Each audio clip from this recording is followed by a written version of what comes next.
আসসালামু আলাইকুম। সুপ্রিয় ষষ্ঠ শ্রেণীর শিক্ষার্থীরা, আজকের এই ভিডিওতে আমরা দেখব যে তোমাদের যে ষষ্ঠ শ্রেণীর বাংলা যে মিনু বনফুল এই গদ্যটি আমরা এই গদ্যটি আমরা আজকে এই ভিডিওতে বিস্তারিত আলোচনা করব।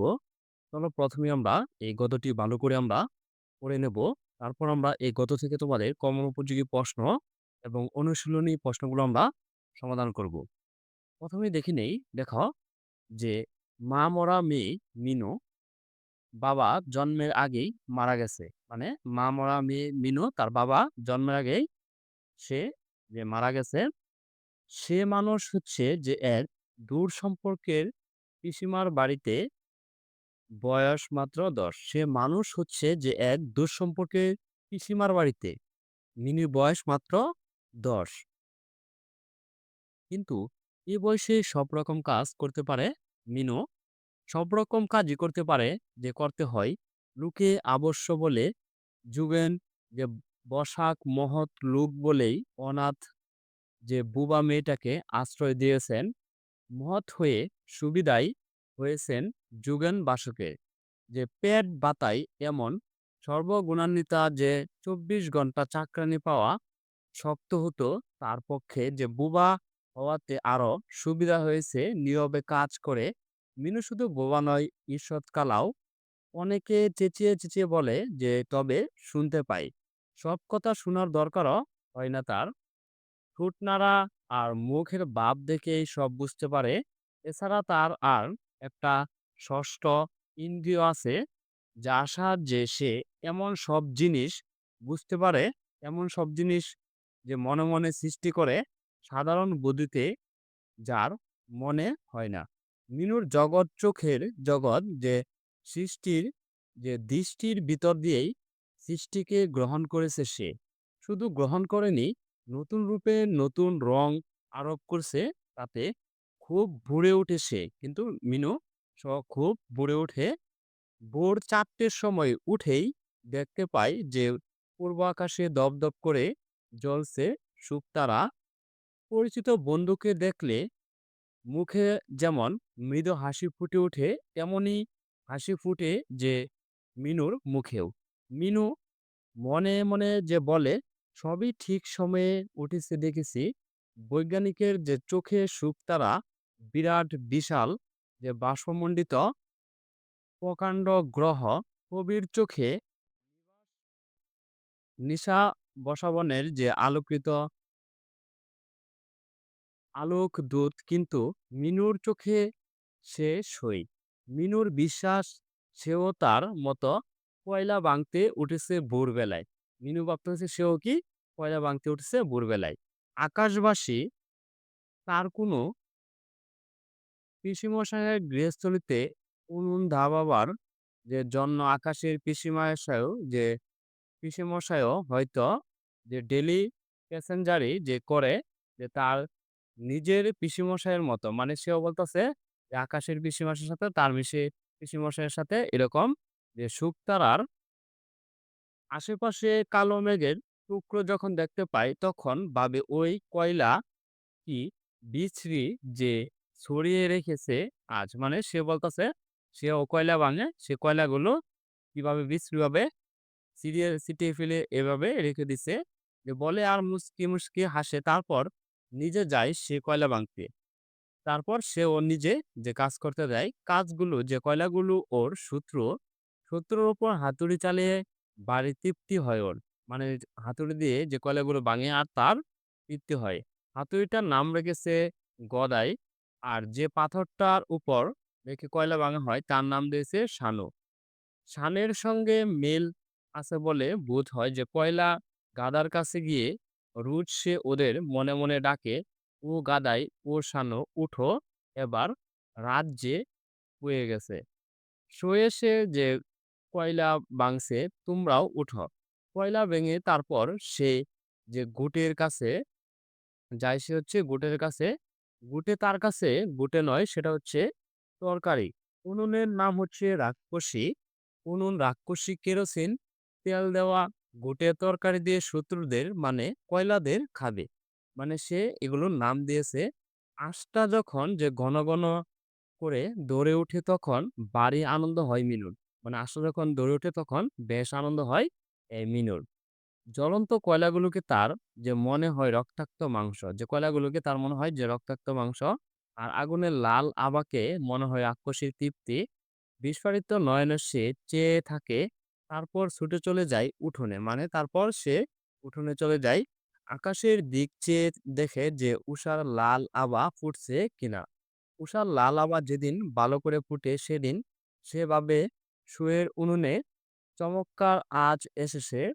সেদিন যেদিন আকাশে মেঘে ঢাকা থাকে সেদিন ভাবে যে ছাই পরিষ্কার করেনি, মানে যে আকাশে ছাই পরিষ্কার করেনি সে মিনু এটি মনে মনে এটি ভাবে আর কি, মিনু ভাবে। এভাবেই নিজের একটি অভিনব জগৎ সৃষ্টি করে সে মনে মনে। সে জগতের সঙ্গে যে বইয়ের জগতের মিল নেই, সে জগতে তার সূত্র মিত্র সব আছে।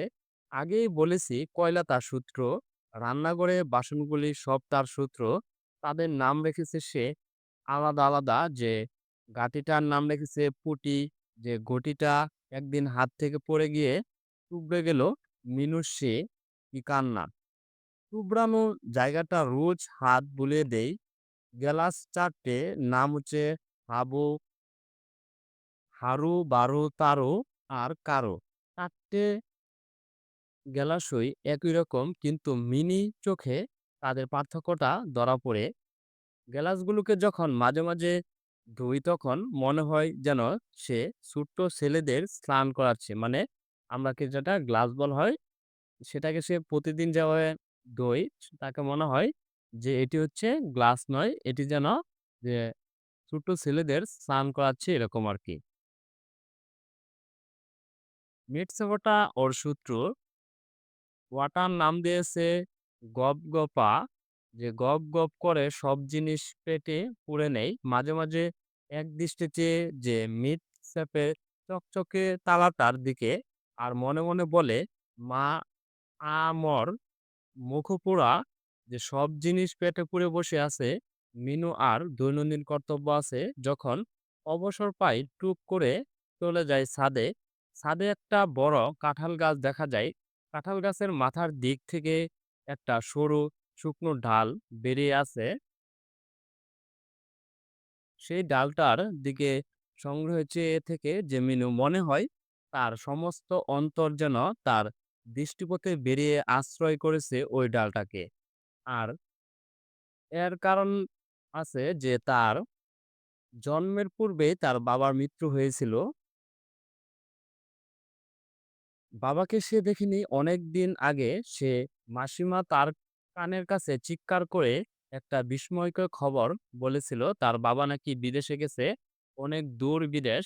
মিনু বড় হলে তার কাছে ফিরে আসবে, হয়তো তার কুলেই আসবে। মিনু বুঝতে পারেনি ব্যাপারটা ভালো করে। একটা জিনিস কেবল তার মনে গাঁথা ছিল, বাবা ফিরে আসবে, কবে আসবে, মিনু কত বড় হলে আসবে, কথাটা মাঝে মাঝে ভাবত সে। এমন সময় একদিন একটা ঘটনা ঘটলো। সেদিনও ছাদে দাঁড়িয়েছিল, দেখতে পেল যে পাশের বাড়ির টুনুর বাবা এলো বিদেশ থেকে অনেক জিনিসপত্র নিয়ে। আর ঠিক সেই সময় তার নজরে পড়ল ওই সরু ডালটা, একটা হলদে পাখি এসে বসলো। সেদিন থেকে তার যে বন্ধ ধারণা হয়ে গেছে যে ওই সরু ডালে সেদিন হলুদ পাখি এসে আবার বসবে, সেদিনই তার বাবা আসবে বিদেশ থেকে। তাই ফাঁক পেলে সে ছাদে উঠে কাঁঠাল গাছের সেই সরু ডালটার দিকে চেয়ে থাকে। মনে করে যে ওই ডালটায় যে ওই পাখিটা আসবে আর কি। যে হলুদের পাখি কিন্তু আর আসে, যে এসে বসে না। তবু রোজ একবার ছাদে ওঠে মিনু। এটা তার দৈনন্দিন কর্তব্যের মধ্যে একটা, যে প্রতিদিনই সে ওই ডালটার দিকে কি চেয়ে থাকে। আর কয়েকদিন পর রাত্রে কম্প দিয়ে যে জ্বর এলো, তার কয়েকদিন পর যে জ্বর এলো, কাউকে কিছু না বলে যে মনে হলো জ্বর হওয়াটাও বুঝি অপরাধ একটা। ভোরে ঘুম ভেঙে গেল। রোজ যেমন কয়লা ভাঙতে যায় সেদিনও তেমনই গেল। সেদিনও চোখে পড়ল শুকতা আটা ধপধপ করে জ্বলছে। মনে মনে বলল, সই এসেছে যে আমার শরীরটা আজ ভালো নেই। ভাই তুই ভালো আছিস তো? উনুনে আঁচ দিয়ে কিন্তু সে আর যে জল ভরতে পারল না। সেদিন শরীরটা বড্ড বেশি খারাপ হতে লাগলো। আস্তে আস্তে যে গিয়ে শুয়ে পড়ল নিজের বিছানায়। কেমন যেন ঘোর মনে হতে লাগলো। নিজের ছোট্ট ঘরটিতে মিনুর জ্বরের ঘোরে শুয়ে রইল খানিকক্ষণ। যে জ্বরের ঘোরেই যে হঠাৎ তার মনে হয় যে একটা দরকারি কাজ করা হয়নি। আস্তে উঠলো সে বিছানা থেকে। তারপর খিড়কির দরজাটা গিয়ে দাঁড়ালো ছাদের সিঁড়ির কাছে। সিঁড়ির কাছে কিছুক্ষণ দাঁড়িয়ে থেকে আস্তে উঠে গেল ছাদে। কেউ দেখতে পেল না। পিসিমশাই তখনও ঘুমাচ্ছেন। ছাদে উঠেই চোখে পড়ল যে লাল হয়ে গেছে পূর্বাকাশ। বহু চমৎকার আঁচ উঠেছে তো সইয়ের। মানে সে বলতেছে তাকে নাম দিছে কি সূর্যের যে সই। একটু হাসলো সে। তারপর চাইলো সেই সরু ডালটার দিকে। সর্বাঙ্গ রোমাঞ্চিত হয়ে উঠল তার যে একটা হলুদে পাখি এসে বসেছে। সেও লক্ষ্য করল যে একটি হলুদ পাখি এসে বসেছে ওই ডালটায়। যে ডালটায় বসলে তার বাবা আসতো সে ভাবত। তাহলে তো বাবা নিশ্চিত এসেছে। আর এক মুহূর্ত দাঁড়ালো না ছাদে। যদিও পা টানছিল তবুও সে পা ছুটে বেরিয়ে এলো বাইরে। আমরা তোমাদের এই গল্পটা পড়লাম যে মিনু যে তার বাবা বিদেশ থেকে এই গাছটায় যে হলুদ পাখি বসলে। এখন আমরা এখান থেকে কিছু শব্দার্থ দেখে নেই। যে পেট বাতাই মানে পেটে বাতে প্রয়োজনীয় খাদ্যের বিনিময়ে। কালা হচ্ছে বধির বা কানে কম শুনে এমন। ষষ্ঠ ইন্দ্রিয় হচ্ছে চোখ, কান, নাক, জিভ, ত্বক এই ৫ টি ইন্দ্রিয়র বাইরে বিশেষ কিছু। আর শুকতারা হচ্ছে সূর্যোদয়ের আগে যে পূর্ব আকাশে যে এবং সূর্যাস্তের পর পশ্চিম আকাশে নক্ষত্রের যে মতো দীপ্তিমান যে শুক্র গ্রহ। আর গ্রহ হচ্ছে সূর্য প্রদক্ষিণকারী যে জ্যোতিক। সই হচ্ছে সখীর পথ্যরূপ বা বান্ধবী বা সহচারী। আকাশবাসী হচ্ছে যে কল্পিত ঊর্ধ্বলোকে বসবাসকারী। আর পাঠের উদ্দেশ্য হচ্ছে বিশেষ চাহিদা সম্পন্ন মানুষের প্রতি মমত্ববোধ জাগ্রত করা। আর পাঠ পরিচিতি হচ্ছে এই গত থেকে বিচিত্র মানুষের সমবায়ে গড়ে উঠেছে আমাদের এ সমাজ। কেউ সুস্থ কেউ বা পুরো সুস্থ নয়। আমাদের সমাজে প্রায় বিভিন্ন ধরনের প্রতিবন্ধী মানুষের দেখা যায়। ছোট মেয়ে মিনু বাঘ প্রতিবন্ধী ও শ্রাবণ প্রতিবন্ধী তার মা বাবা নেই। আর লেখক পরিচিতি হচ্ছে যে লেখক পরিচিতি বনফুলের প্রকৃত নাম হচ্ছে বালাইচাঁদ মুখোপাধ্যায়। তিনি ১৮৯৯ খ্রিস্টাব্দে ভারতের বিহারে জন্মগ্রহণ করেন। তিনি পেশায় ছিলেন চিকিৎসক। আর ধন্যবাদ শিক্ষার্থীরা, আমরা এই গতটি ভালো করে দেখে নিয়েছি। আর পরবর্তী ভিডিওতে আমরা দেখব যে নমুনা প্রশ্ন, বহু নির্বাচনী প্রশ্ন এবং সৃজনশীল প্রশ্নগুলো আমরা পরবর্তী ভিডিওতে সমাধান করব। আর পরবর্তী ভিডিও সবার আগে পেতে চ্যানেলটি সাবস্ক্রাইব করে পাশেই থাকবে। আর যারা সাবস্ক্রাইব করেছো তাদেরকে অসংখ্য ধন্যবাদ।